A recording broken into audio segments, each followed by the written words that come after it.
Hello, thank you for joining me today. My research explores community building programs and community readiness to adopt change. Now, for the past 6 months or so, I've been looking into literature review, and most importantly, I've been focusing on the community building model itself. I've also been looking at community resources, which I call community capitals, and I've also been looking at who within our communities actually can implement community wealth building programs. And when I say community wealth building, most of us might ask what makes a community wealthy.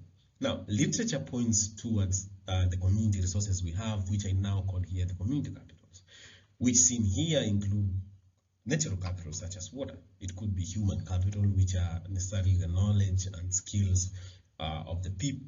And also we could have political capital, which is really the power which the community has that enables them to decide how they want to be governed or their resources can be governed, among the others. So these are our community capitals. However, we've all had them, but we're still in search of wealth. Now, also to take you further now to my literature finding is that the community building model now theoretically is designed to help us reorganize these community capitals in order to lead us to a wealthy community. And one way to reorganize them, for example, is through inclusive financial principles, for example, making financial power work for local people, among the others.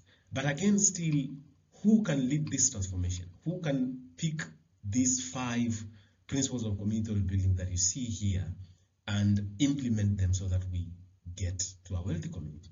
Literature also points to the important role of anchor institutions in this. And an anchor institution, for example, is like a long-term operating organization, for example, a not-for-profit, like one I'm working with, which is Western Marine Land Improvement, right? So we know all this in theory.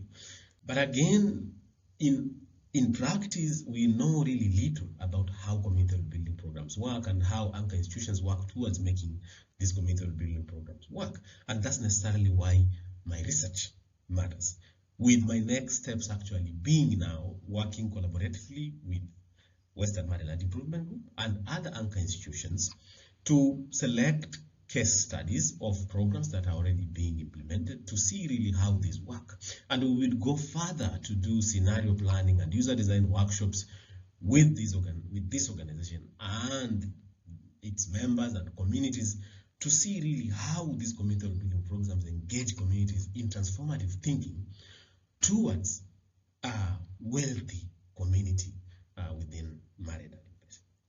Thank you very much. In case of any questions or rather any comments, kindly feel free to contact me via the email that you see on the screen. Thank you very much. Goodbye.